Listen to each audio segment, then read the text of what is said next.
The millionaire looked at me in shock.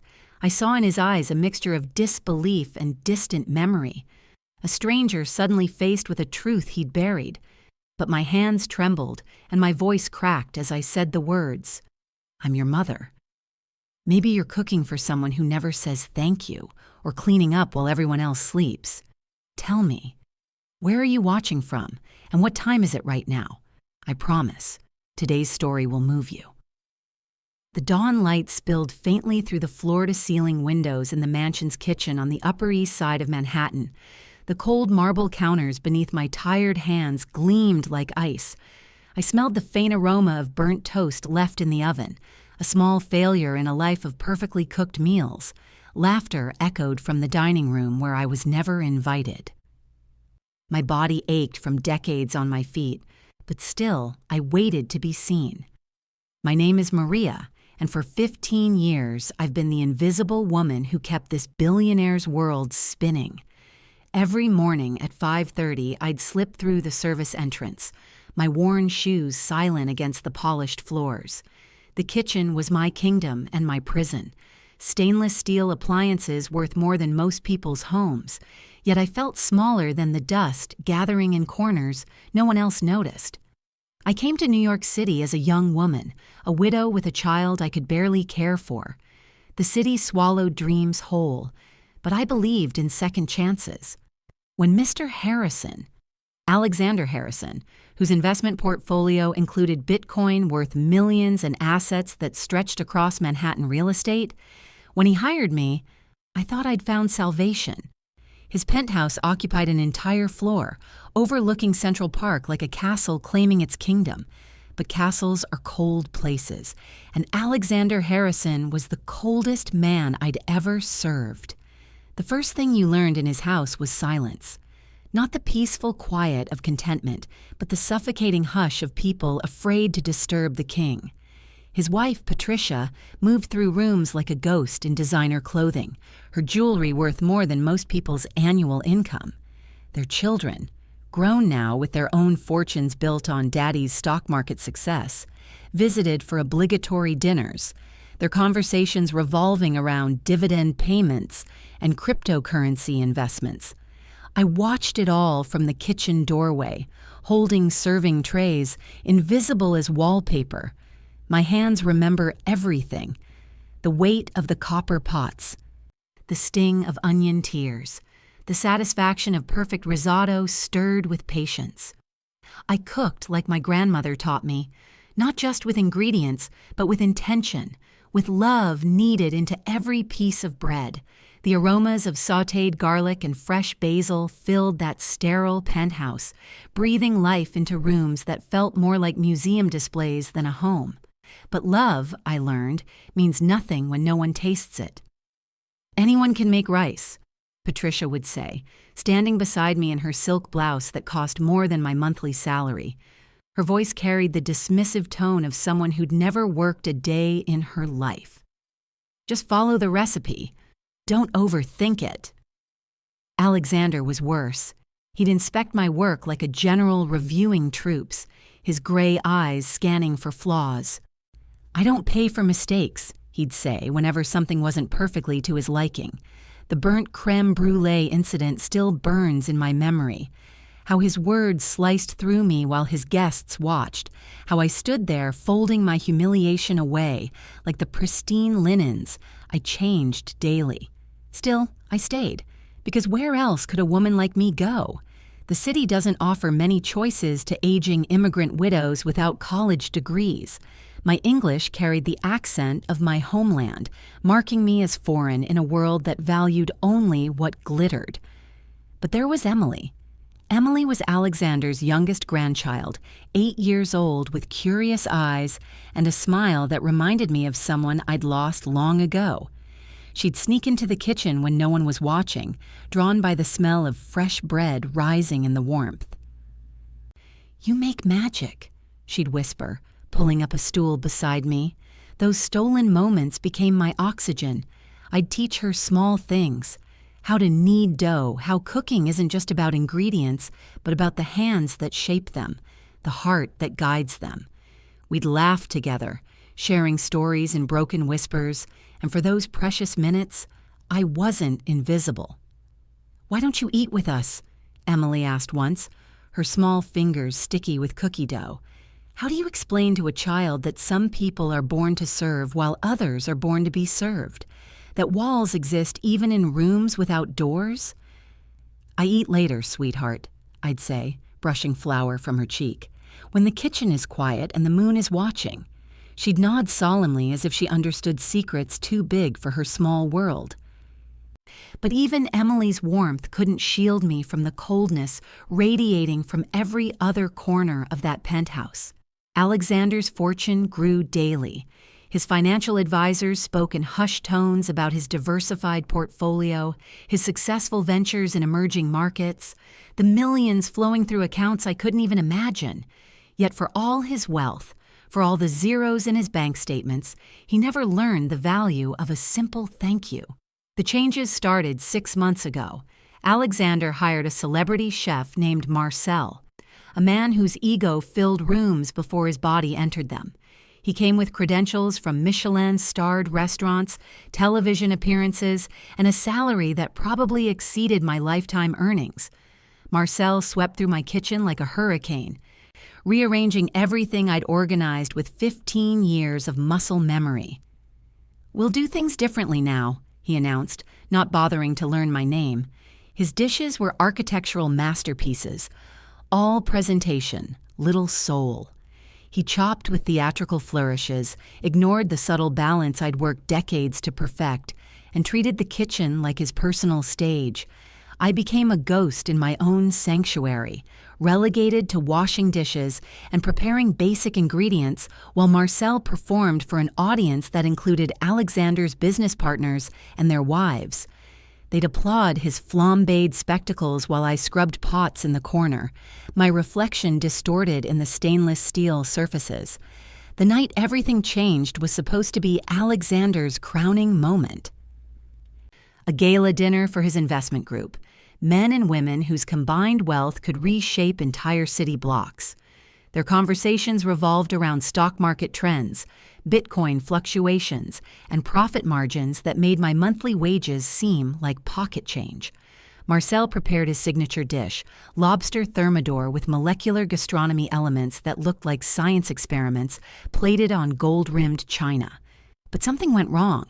The lobster arrived at the table cold, rubbery, inedible. The soufflé collapsed. The sauce separated into oily puddles. I saw it happening from my corner. Marcel's panic, the guests' embarrassed silence, Alexander's face flushing red with humiliation in front of people whose opinions determined his social standing. That's when he turned to me. "You." His voice cut through the kitchen like a blade. "You tampered with the ingredients." The accusation hit me like a physical blow. 15 years of loyal service, of perfect meals, of silent dedication, erased by one desperate lie. I stood there, dishwater dripping from my hands, staring at this man I'd served without question. I would never— "Get out!" His words were final, absolute. "You're fired." The kitchen fell silent except for Marcel's relieved exhale. No one defended me.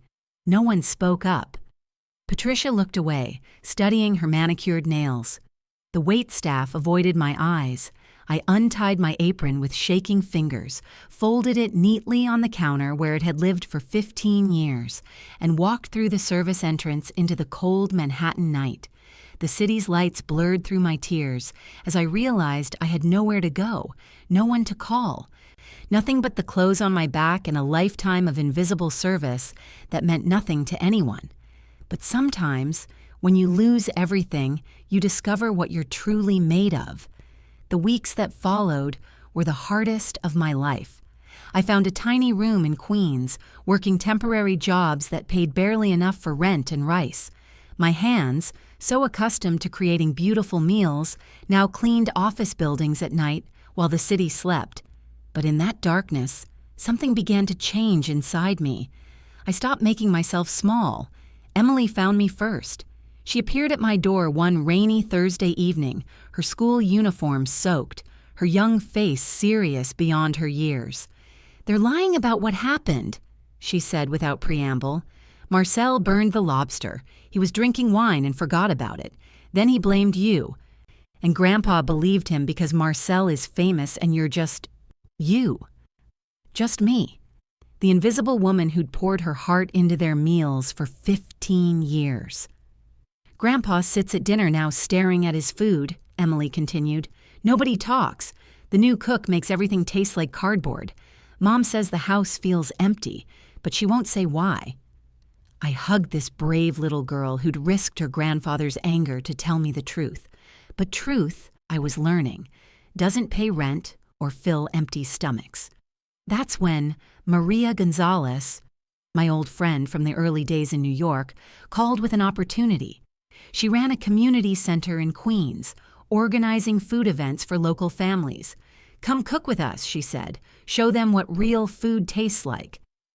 The community kitchen was nothing like Alexander's sterile penthouse.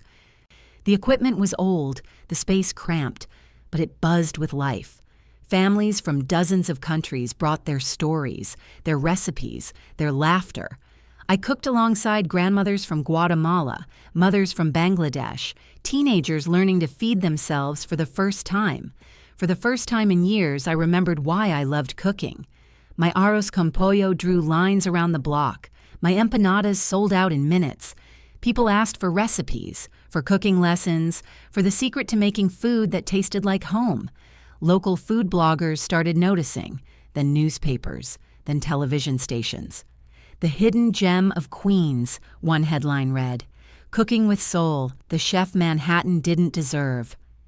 Alexander's world began to shift in ways his stock portfolios couldn't measure. The first crack came when his daughter-in-law, Jennifer, brought her book club to my pop-up restaurant in Flushing Meadows. She didn't recognize me at first. I'd let my hair grow natural, traded my uniform for colorful dresses that made me feel human again.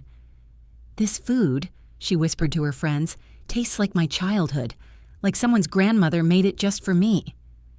When she finally realized who I was, her face went pale. Word traveled fast in Manhattan's social circles.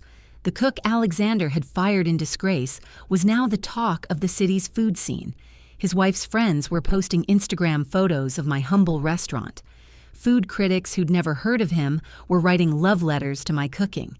The second crack came when Emily convinced her parents to take her to Queens for her birthday dinner. She wanted to eat at Maria's place, the woman who'd taught her that cooking was magic. I watched through the kitchen door as they sat at one of my mismatched tables, eating my simple food with reverence they'd never shown in their marble dining room. Emily's mother cried into her mole poblano. Her father, Alexander's son, asked quietly for the recipe to my rice pudding, the same dessert I'd made for his family countless times while he looked through me like I was furniture. "Why did we never see her?" he asked Emily. 8-year-old wisdom. Because you never looked. The third crack came when Alexander himself appeared on my doorstep. It was a Tuesday evening in October, the air crisp with approaching winter. I was closing up, wiping down tables when I heard the bell. I looked up to see him standing in my doorway like a man lost in his own city. He looked smaller than I remembered, older. The expensive suit couldn't hide the vulnerability in his shoulders, the uncertainty in his gray eyes. "Maria," he said, my name foreign on his tongue. We stared at each other across the space that held 15 years of unspoken words. The customers were gone. The evening light slanted through windows I'd hung with curtains the color of sunrise. "The lobster," he said finally. "Emily told me what really happened." I nodded, not speaking. Sometimes silence is its own form of power. I was wrong. The words seemed to cost him something. I was afraid. Afraid of losing face in front of people whose respect I thought I needed. So I blamed you, the person who'd been loyal to me for 15 years. The person who made my house a home. He looked around my small restaurant. The mismatched chairs, the handwritten menu, the photos of families enjoying my food that covered one entire wall. "This," he gestured weakly, This is what I lost when I lost you." I poured him coffee in a chipped mug, set it before him without ceremony. He drank it like it was the finest vintage wine. "Why didn't you fight back?" he asked. "Why didn't you defend yourself that night?" The question I'd asked myself 1,000 times. I sat across from him, this powerful man whose fortune could buy buildings but couldn't purchase the thing he needed most. "Because fighting you would have made me like you," I said simply, "and I was raised better than that." He flinched as if I'd slapped him. "I want to make this right," he said. "I'll write you a check. Any amount. I'll invest in your restaurant. I have connections, influence." "I don't want your money," I said quietly. For the first time in probably decades, Alexander Harrison, billionaire investor, master of the universe, was being told no by someone he'd once considered beneath his notice. "Then what do you want?" I looked out the window at the bustling street, at the families walking past, at Emily pressing her nose against the glass and waving. She'd convinced her mother to bring her for Tuesday dinner, as she did every week now. "I want you to understand what you had," I said. "What you threw away. Not me. I'm fine now. But the chance to be better than you were." That night, Alexander sat in my restaurant until closing time. He watched me serve families, listened to children laugh, observed how I remembered everyone's favorite dishes, their stories, their struggles. He saw what his money had never bought him: genuine connection, earned respect, the kind of love that grows from seeing people as they truly are. 3 months later, he called a press conference. Standing before cameras and reporters, this man who'd built empires and commanded billions spoke about the woman he'd wronged. He told the truth about the lobster dinner, about his cowardice, about firing someone who'd devoted her life to his family's comfort. He announced a scholarship fund for culinary students from immigrant families, funded by his personal fortune, named in my honor. "Maria Santos taught me that wealth isn't measured in dollars or assets," he said, his voice carrying the weight of genuine remorse.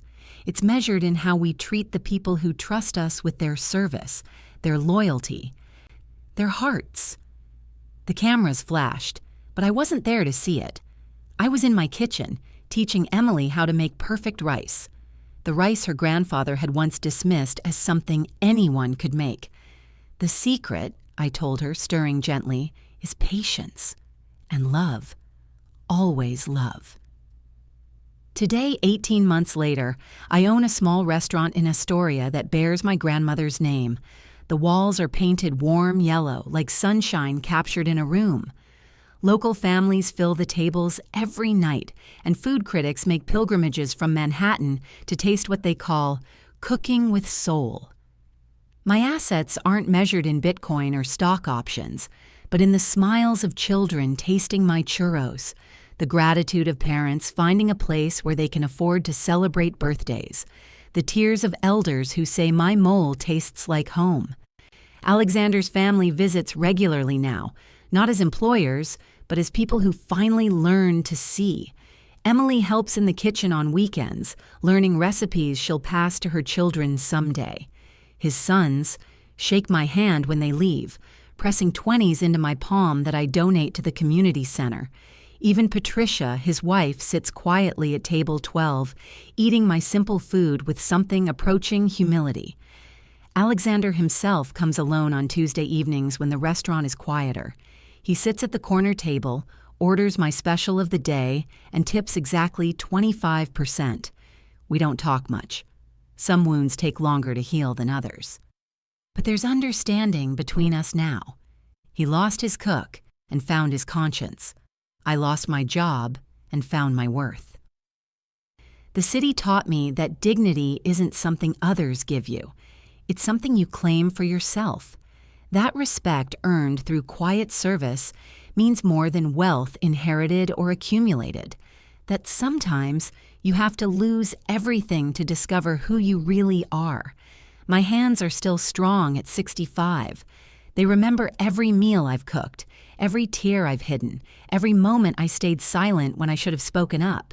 But they also remember the first time someone thanked me for my cooking here in this place, where I'm not invisible, where my accent isn't a flaw to overlook, but a melody that makes the food taste more honest. The evening light slants through my windows now, painting everything golden. Tomorrow, I'll wake up at 5:30, not because someone demands it, but because I choose it. I'll light the pilot lights, crack the first eggs, begin another day in a kitchen that belongs to me. Sometimes, late at night when I'm tallying receipts and planning tomorrow's specials, I think about that moment when I told Alexander Harrison I didn't want his money. It was the first time in my life I'd turned down security, chosen dignity over survival. It was the moment I stopped being anyone's servant and became my own woman. The phone rings occasionally. Other wealthy families in Manhattan looking for that cook everyone's talking about. I listen politely to their offers, their promises of good salaries and benefits, their assurances that I'll be treated well. Then I hang up and return to my kitchen, where children's artwork covers the refrigerator and regular customers know my name, where Emily practices her Spanish while she chops cilantro, where Mrs. T's Baum Chen from down the street brings her grandchildren to taste the cookies I make just for them. This is what winning looks like when you're a woman who spent decades invisible. Not revenge, though Alexander's humiliation was sweeter than any dessert I've ever made. Not riches, though my little restaurant supports me comfortably, but recognition, respect, the right to exist in your own story instead of merely supporting someone else's. Do you know what I mean? Have you ever served someone who never really saw you?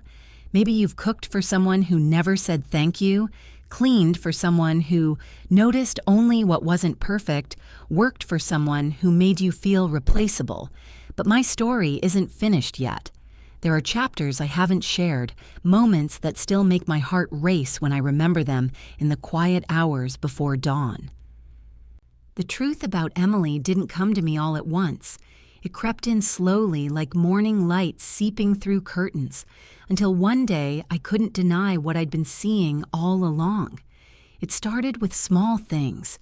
The way she held her head when she laughed, the exact tilt I'd seen in photographs of my younger self. Her hands, small and delicate, moved when she spoke just as mine did, painting pictures in the air with gestures inherited through blood. The birthmark behind her left ear, shaped like a tiny crescent moon, identical to one I'd learned to hide beneath carefully arranged hair. But it was her eyes that finally broke through my careful denial. Alexander's eyes were gray, cold as winter sky. Patricia's were blue, pale and distant. Emily's were deep brown, warm as coffee beans, flecked with gold that caught the light when she smiled.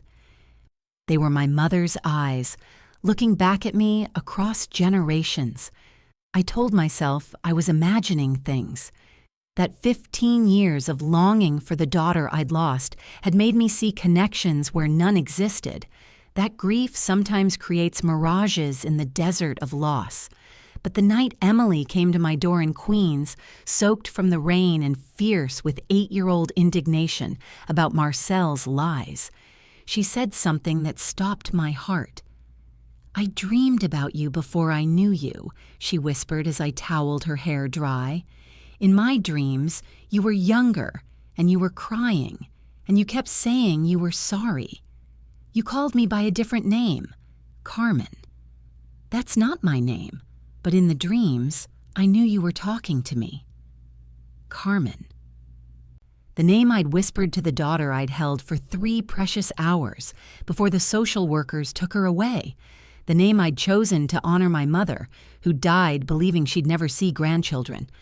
I forced my hands to stay steady, kept braiding Emily's damp hair as if my world wasn't spinning off its axis. "Dreams are strange things, Mija," I managed to say. "Sometimes they show us impossible things." But nothing is impossible in a city like New York, where millions of stories intersect in ways too complex for human understanding. That night, after Emily fell asleep on my narrow couch, I pulled out the shoebox I'd carried from apartment to apartment for 40 years. Inside were the only proof of a life I'd tried to forget: a birth certificate with my daughter's tiny footprints, a hospital bracelet I'd kept because it was the only thing that connected me to the 3 hours I'd been a mother. Carmen Santos, born December 15th, 1984, weight 6 pounds 2 ounces. Mother, Maria Elena Santos, age 18, unmarried, unable to provide adequate care. I'd been so young, so alone, so broken by the recent death of my husband in a construction accident. The social workers spoke kindly about better opportunities, about loving families who can provide what you cannot. They promised I could contact the agency when I was older, more stable, better able to care for a child. But when I tried, years later, they told me the records were sealed. My daughter had been adopted by a family who requested complete privacy. She's happy, they assured me. She has a good life.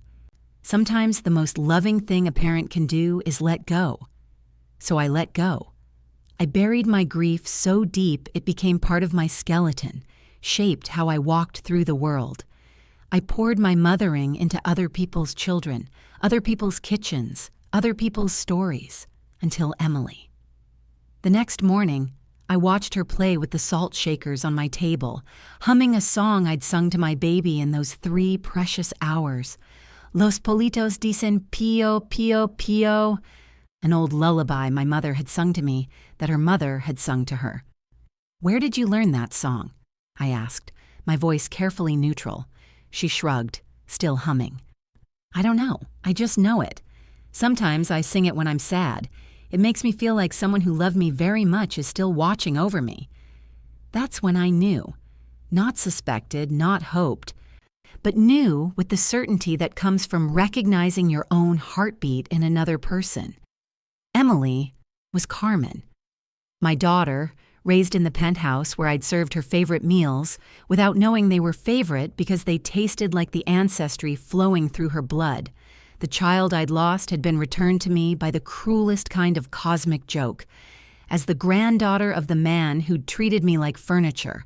But knowing and proving are different things, and proof would mean destroying the only stability this child had ever known. I began to watch more carefully during my remaining months in Alexander's house. I noticed how Emily gravitated toward me in ways that went beyond normal childhood attachment to kindly adults, how she'd curl up in my lap while I peeled potatoes, fitting against me like puzzle pieces that had always belonged together, how she'd study my face when she thought I wasn't looking, as if trying to solve a mystery she didn't yet have words for. I saw how Patricia was with her, loving but distant, more like an indulgent aunt than a mother. How Alexander's son, Daniel, and his wife, Jennifer, spoke about Emily's adoption with the careful, practiced language of people who'd told the same story many times. "We were blessed to find her when she was just 6 months old," Jennifer would say at family gatherings. "Her birth mother was very young, couldn't provide for her. It was a closed adoption, but we know she loved Emily very much." 6 months old.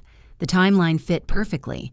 The adoption agency that had promised my daughter would have a good life had kept their word, placing her with people who could give her everything I couldn't: education, opportunities, security.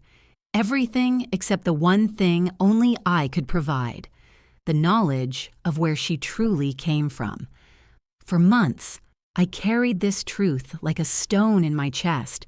Some mornings, watching Emily help me prepare breakfast, I'd open my mouth to tell her, to say, "Mi amor, do you know your real mama loved you so much she gave you to people who could love you better?" But the words would die on my tongue, because what 8-year-old should carry the weight of such complicated love? The night I was fired, walking through cold Manhattan streets with nowhere to go, I understood why the universe had played this elaborate trick. I'd spent 40 years grieving a lost daughter, and she'd spent her entire life living in the same house as her birth mother, neither of us knowing the other existed just steps away. But perhaps we'd always known, on some level deeper than consciousness. Perhaps that's why Emily sought me out, why my food comforted her in ways she couldn't explain, why she trusted me with secrets she kept from everyone else. And perhaps that's why losing my job didn't destroy me the way it should have, because you can't truly lose something you were never allowed to claim. In my new life in Queens, Emily became my most faithful visitor. Every Tuesday after school, she'd appear at my restaurant, ostensibly because she loved my cooking.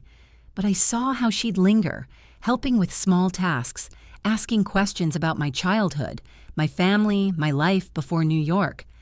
"Did you ever have children?" she asked one afternoon while we stirred a pot of bean soup together. The question I dreaded and longed for in equal measure. "Once," I said carefully, "a long time ago." "What happened to them?" I could have lied, should have lied. Instead, I found myself telling this child the truth I'd never spoken aloud. I was very young and very scared, and I thought she would be happier with parents who could give her things I couldn't. So I let her go. Emily stopped stirring, her young face serious. "Do you miss her?" "Every day," I whispered, "but I believe she's exactly where she's supposed to be, living the life she's supposed to live." "Maybe she misses you too," Emily said quietly. "Maybe she dreams about you and doesn't understand why." The spoon slipped from my fingers, clattering against the pot's rim. That evening, after Emily left with her driver, I called the adoption agency again. The woman who answered was different from the social workers I'd spoken with decades earlier, younger, more sympathetic to questions from birth mothers. "I can't give you identifying information," she explained patiently, "but I can tell you that your daughter is healthy, loved, and thriving. Her adoptive family has always been open to contact if she ever expresses interest in meeting you." "And has she?" A pause. "She's still very young." These questions usually don't arise until the late teens or early 20s. But there have been some inquiries from the family, general questions about your background, medical history, that sort of thing. They seem very committed to helping her understand her story when the time is right. I hung up the phone with shaking hands. Somewhere in Manhattan, Emily's parents were preparing for conversations they didn't know were already happening in my restaurant kitchen every Tuesday afternoon. Winter melted into spring, and my relationship with Emily deepened in ways that felt both natural and dangerous. She started bringing homework to the restaurant, spreading books across table 4 while I prepped for the dinner service. I'd help her with Spanish assignments while she told me about school, friends, the small dramas of 8-year-old life. "My teacher says I'm really good at languages," she mentioned one day, practicing pronunciation with the focused intensity she brought to everything. "She thinks maybe I inherited it from my birth parents." "That could be," I said, proud despite myself. Languages had always come easily to me, and I dreamed of studying them formally if life had taken different turns. "Sometimes I pretend my birth mother was a teacher," Emily continued, not looking up from her workbook. "Or maybe a chef, like you, someone who made beautiful things with her hands." I had to excuse myself to cry in the bathroom, overcome by the bittersweet perfection of a child imagining her birth mother was exactly who she turned out to be. Spring became summer, and Emily started spending entire days at the restaurant during school vacation. I taught her to make tortillas from scratch, to fold empanadas with edges that would hold during frying, to balance spices until flavors sang in harmony. She absorbed every lesson with the hunger of someone finally learning their native language. "You're the best teacher I've ever had," she told me one afternoon, flower in her hair and joy on her face. "You're the best student," I replied, meaning it more than she could possibly know. It was during one of those long summer days that Emily found the photograph. I'd been preparing ingredients for evening service when she asked to borrow my phone to take pictures of the empanadas we'd just finished. Somehow, she stumbled across my photo gallery, scrolling through pictures of the restaurant, of regular customers, of community events. Then she stopped, going very still. "Maria," she said quietly, "who is this baby?"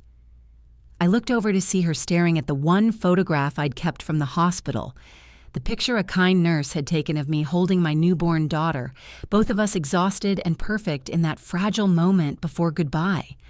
For a heartbeat, I considered lying. But Emily's eyes met mine across the kitchen, and I saw in them the same recognition I'd been pretending not to see for months. "That's my daughter," I said simply. "Carmen." Emily studied the photo more closely, her finger tracing the screen. "She looks like me," she whispered. "Yes," I said. "She does." "How old would she be now?" 36. Emily looked up sharply. "But I'm 8, and my birthday is December 15th. The numbers hung in the air between us, adding up to a truth too big for either of us to speak. "Maria?" Emily's voice was very small. "Am I Carmen?" I sat down heavily in the chair beside her, my legs no longer able to hold me up. This wasn't how I'd planned to tell her. I'd imagined waiting until she was older, finding a gentle way to introduce the possibility, letting her process the information at her own pace. Instead, we sat in my restaurant kitchen surrounded by the smell of fresh empanadas, while the truth settled between us like flour sifting through a fine mesh sieve. "I think you might be," I said carefully, "but that doesn't change anything about who your parents are, about how much they love you, about your family. You're my first mama," Emily said with the startling directness children use to cut through adult complications. "And Jennifer is your real mama," I replied firmly, "the one who raised you, who loves you, who tucks you in at night. I'm the one who made sure you got to her safely." Emily nodded solemnly, processing this information with the gravity it deserved. Then she asked the question that broke my heart.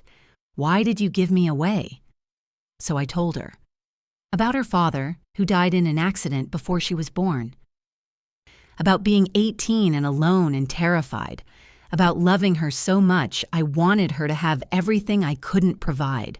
About the social workers who promised she'd go to a family with money, education, opportunities. About crying every day for years afterward. "I was sad without you," I admitted, "but I was happy knowing you were somewhere safe, being loved by people who could give you the world." Emily climbed into my lap the way she had when she was smaller, fitting against me with the perfect familiarity of shared DNA. "I always felt like something was missing," she said quietly. "Like there was a piece of me somewhere else. Now I know where it was." We sat together as the afternoon light shifted through my windows, both of us crying quietly, both of us healing from wounds we'd carried without fully understanding them. "Does this mean Grandpa Alexander is really my great-grandfather?" Emily asked eventually. "It means families are more complicated than we sometimes realize," I said diplomatically. "Does this mean you forgive him for being mean to you?" I considered the question seriously. Did I forgive Alexander?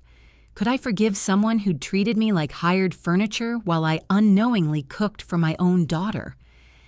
"It means I understand now why I was meant to be in that house," I said finally, "to take care of you, to make sure you felt loved, even if you didn't know why." That evening, Emily made me promise not to tell her parents what we'd discovered. "I need to think about it," she said with wisdom that seemed far older than 8 years. "This is big. I need to decide what it means." I agreed, though my heart ached with the weight of keeping such a secret. We were both protecting something fragile. The family that had loved her, the life that had shaped her, the careful balance that would shift if this truth emerged too quickly. But secrets have their own timeline, their own logic, their own way of revealing themselves when the moment is right. 2 weeks later, Emily arrived at the restaurant with Jennifer in tow. Her adoptive mother looked nervous, uncertain, clearly having been convinced by her daughter to make this visit for reasons she didn't fully understand. "Emily insisted we come," Jennifer said, accepting the coffee I offered with polite gratitude. "She says you have something important to tell me." I looked at Emily, who nodded encouragingly. She'd spent 2 weeks thinking, and she'd made her decision. "There's something you need to know," I began carefully, "about Emily's birth family." Jennifer stiffened slightly. "The adoption was closed. We don't have any information about—" "I know," I said gently, "because I'm her birth mother." The silence that followed was profound. I watched Jennifer process the information, saw the exact moment when understanding dawned, followed immediately by a flash of fierce protectiveness. "That's impossible," she said flatly. "You worked for Alexander. You would have said something." "I didn't know," I explained. "The adoption agency never told me who she went to. I only realized a few months ago when I started noticing similarities, asking questions." Jennifer's eyes darted between Emily and me, looking for resemblances she'd never thought to seek. This is crazy. You can't just—" "This will turn our lives upside down." "No," I said firmly. "This doesn't change anything about your family. Emily is your daughter. You're her mother. I'm just a part of her history that she deserves to understand." Emily climbed down from her stool and went to sit beside Jennifer, taking her adoptive mother's hand. "She's not trying to take me away, Mom. She's the reason I like to cook. She's the reason I know Spanish songs I never learned. She's the missing piece I always felt." Jennifer looked at this daughter who'd always been uniquely hers, seeing her now through the lens of genetics and inherited traits. "Your love of music," she said slowly. "Your way with languages, the way you move your hands when you talk." "All from her," Emily confirmed. "But my love of books, my love of science, my terrible jokes, those are from you and Dad." Smart girl, my daughter. Wise enough at 8 to understand that love isn't diminished by being shared, that families can expand to include complicated truths without breaking. Jennifer looked at me across the table where she'd watched her daughter flourish in ways that suddenly made perfect sense. "I don't know how to do this," she admitted quietly. "However you want to," I assured her. "However works for your family. I'm not asking for anything except the chance to know she's okay, the chance to answer her questions when she has them." That's how we began the strangest, most wonderful family arrangement I could never have imagined. Emily continued her Tuesday visits, but now they included Jennifer when she could manage it. Daniel, Emily's adoptive father, took longer to warm to the situation, but he eventually recognized that his daughter was happier, more grounded, more complete, having access to her full story. Alexander remained the most challenging piece of the puzzle. When Jennifer finally told him about my relationship to Emily, his reaction was everything I'd expected and feared. "This is unacceptable," he declared, the control freak businessman asserting dominance over chaos he couldn't quantify or manage. "That woman could be lying, trying to get close to our family for financial gain." But Emily, brave little Emily, stood up to her great-grandfather with the fierceness of someone who'd finally found what she'd been missing.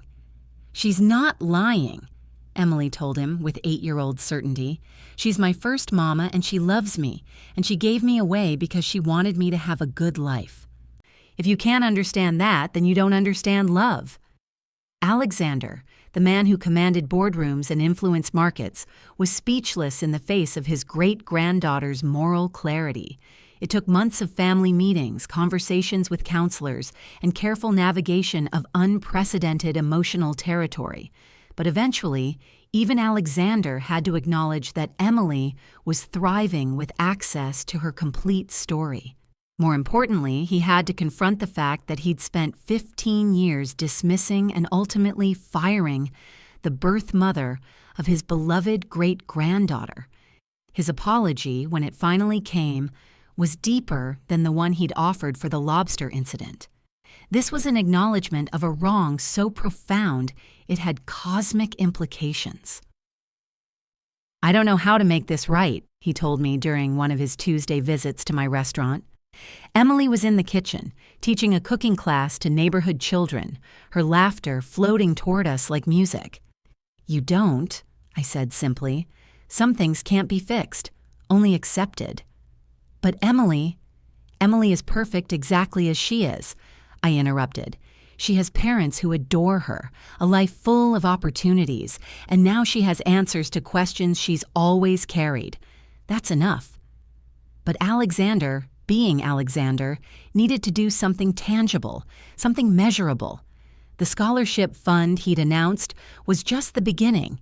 He also quietly paid off the mortgage on my restaurant, established a trust fund for other birth mothers seeking reunion with their children, and funded a community center in Queens specializing in immigration services. Money can't buy forgiveness, he told me one evening as we watched Emily help serve dinner to families who reminded me of my younger self. But maybe it can prevent other mistakes like the ones I made. Tonight, 2 years after that first shocking revelation, I'm sitting in my restaurant long after closing time, writing this story by the light of votives that Emily and I made together from canning jars and beeswax. Tomorrow is her 10th birthday, and for the first time in her life, both her mothers will be at her party. Jennifer and I have become something like friends, bonded by our shared love for this remarkable child who bridges our very different worlds. We compare notes about Emily's quirks, share responsibilities for her increasingly complex schedule of activities, and navigate the delicate balance of co-parenting across boundaries that have no handbook. She gets her stubbornness from you, Jennifer told me last week, laughing as we watched Emily refuse to give up on a complicated recipe that had defeated 3 adult cooks. And her determination to help others from you, I replied, thinking of the way Emily had organized a fundraiser for refugee families at her school.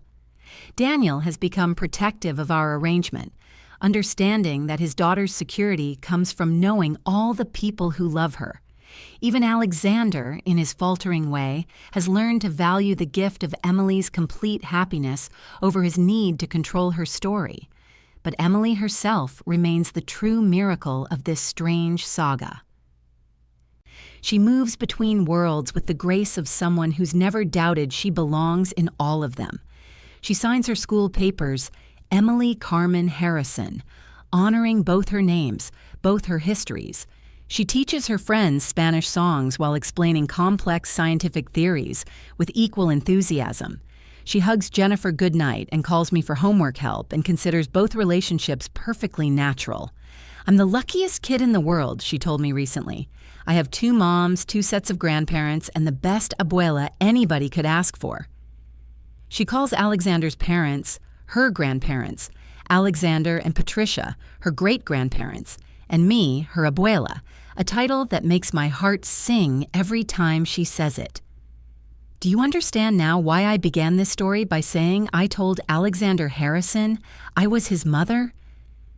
Because in every way that matters, I am.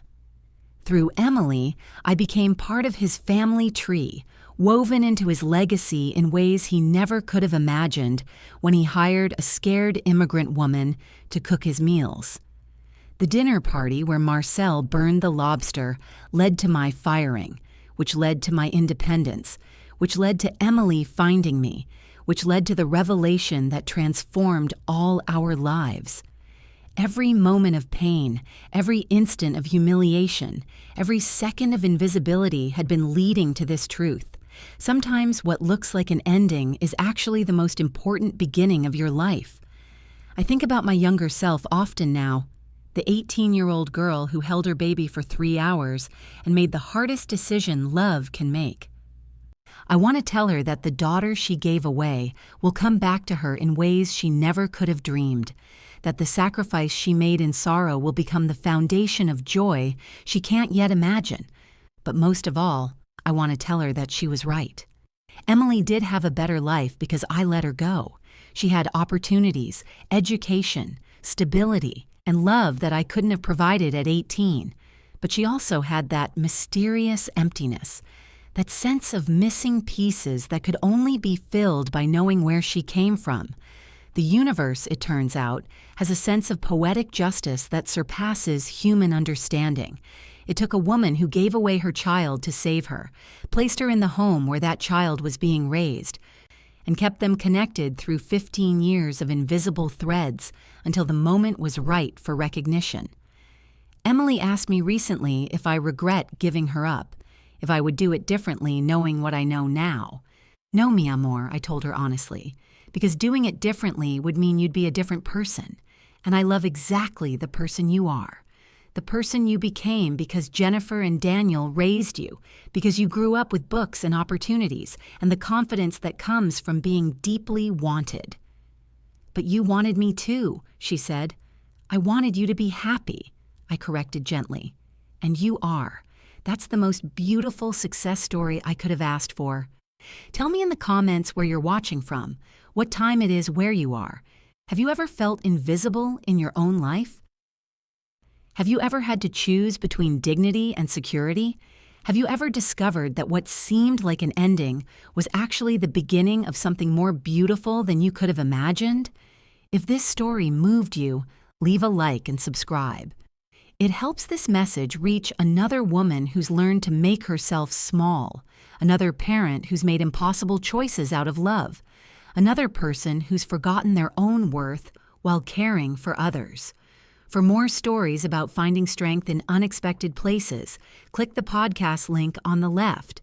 Thank you for sitting with me in this kitchen of memories, for listening to the story of a woman who learned that sometimes you have to lose everything to discover what you're truly worth. And sometimes what you thought you'd lost forever finds its way back to you in the most extraordinary ways. We'll be waiting for you in our next story, with more tales from hearts that have learned to claim their place at the table. Remember, you are never too old to start over, never too invisible to be seen, never too ordinary to be extraordinary.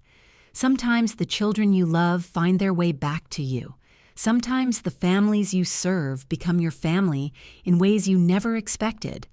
Sometimes the endings that break your heart are actually beginnings that will heal it. The recipe for dignity is simple. 1 part courage, 1 part self-respect, and all the love you've been giving to others.